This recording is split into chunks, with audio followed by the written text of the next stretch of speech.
Apple is a multinational corporation that was created by Steve Jobs and his partner in a garage. Today, it has grown into one of the largest publicly traded companies in the world and is known for its easy-to-use personal electronics and software. Hello, my name is Siri, and I would like to introduce you to the iPad with Retina Display. All of us use laptops and smartphones now. Everybody uses a laptop and or a smartphone. And the question has arisen lately, is there room for a third category of device in the middle? And we call it the iPad.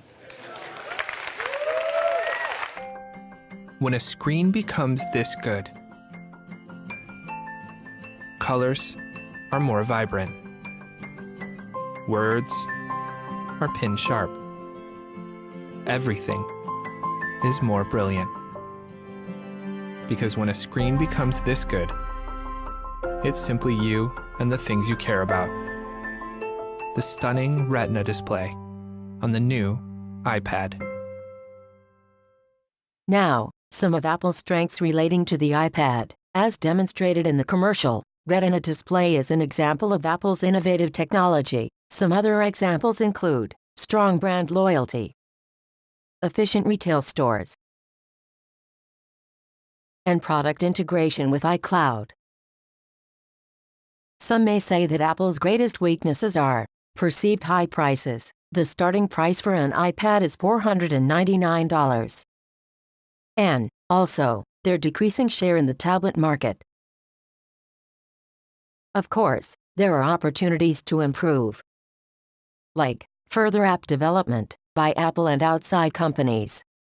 Another way Apple can improve the iPad is by making it more durable, but still lightweight. The most prominent threat to the iPad is competition, which leads directly into the competitive analysis. Work at it now, hard work. I grew up wanting to play basketball, having fun with the game. Johnny.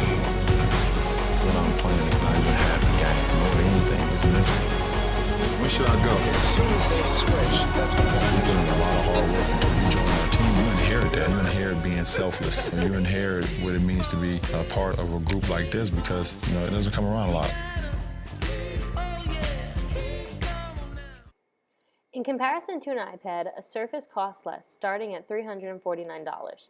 It functions more like a laptop with its software and capabilities, specifically Microsoft Office and its USB port. One impressive feature is its ability to multitask. However, the Surface doesn't have access to an app store or marketplace. The Galaxy Tab is to the Samsung product line what the iPad is to Apple. It easily connects to Galaxy smartphones, the Galaxy Note, and Watch. It also has access to a large app database, the Droid Marketplace, and costs less than an iPad, starting around $349. However, the Galaxy is made of cheaper materials, plastic instead of glass and aluminum, and doesn't have a wide range of large storage options. Apple uses its marketing program to distinguish itself from its competitors. Let's take a look at the breakdown with the 4 Ps. Product strategy. The iPad's design mirrors its capabilities.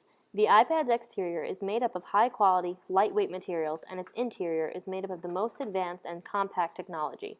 Some important features of an iPad are its Wi-Fi and cellular capabilities, access to the App Store, iCloud, and Apple Care warranty options.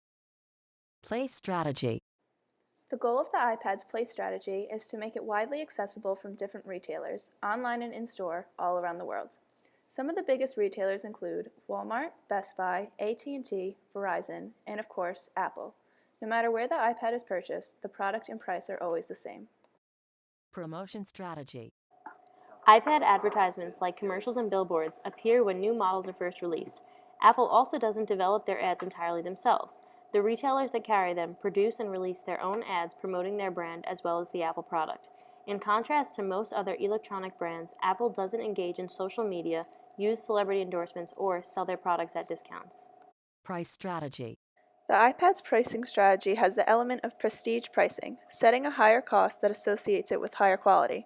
In comparison to smartphones and laptops, the iPad, as a tablet, is priced moderately in between. Additionally, the iPad's high cost of production contributes to its high starting cost, but this high cost of production isn't measured only in dollars.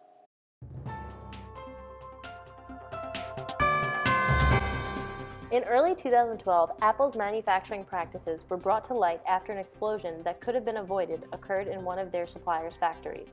Shortly after the incident, more details were reported about the factories, specifically relating to employee working and living conditions. This Nightline special outlines the main components of the issue well. Now to an extraordinary look inside the world of Apple, the company that makes those gadgets that millions of us love. Nightline anchor Bill Weir was granted exclusive access to a factory in China run by Apple's biggest supplier and brings us, this is a fascinating It's really report. something. No one has seen exactly what goes on in there. For years, we've been asking the world's most valuable company for a glimpse inside. For years, they said no. But after serious allegations of forced overtime, underage labor, after explosions and chemicals killed and harmed workers over there, Apple's been taking increasing heat for the way they run their factories, especially the biggest supplier called Foxconn. Until now. I'm told this is the very first time any reporter from any country has been allowed to see this.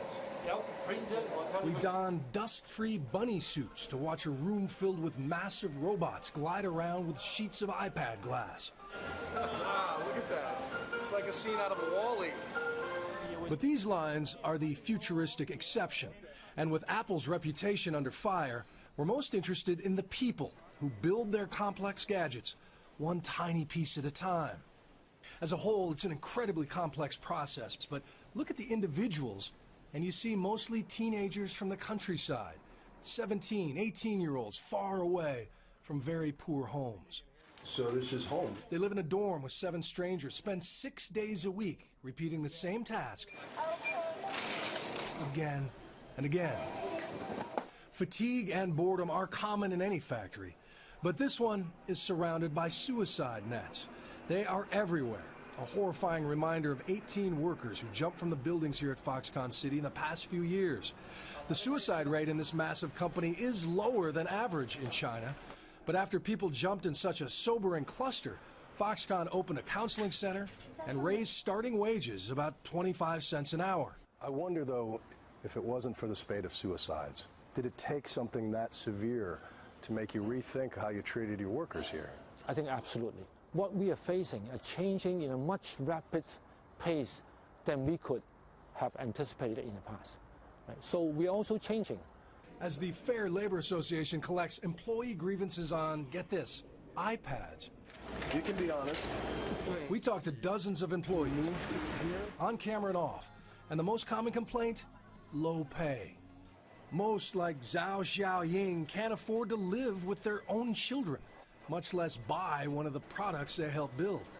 While she carves thousands of Apple logos onto the backs of iPads every shift, she's never actually seen a working iPad.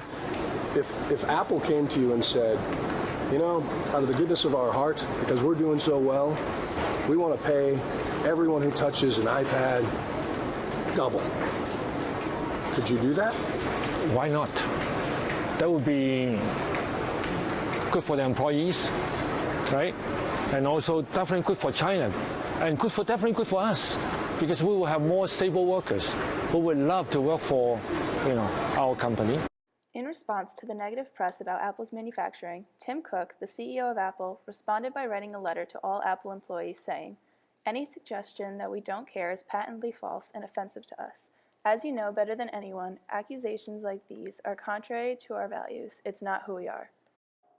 In addition to the changes mentioned on Nightline, Apple has responded to the issue further by increasing the number of audits of its suppliers and manufacturers, and by releasing annual reports of these audits and the overall progress that's being made in their supply chain.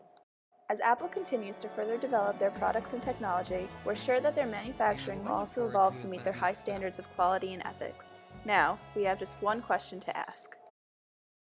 Do you still think I'm pretty?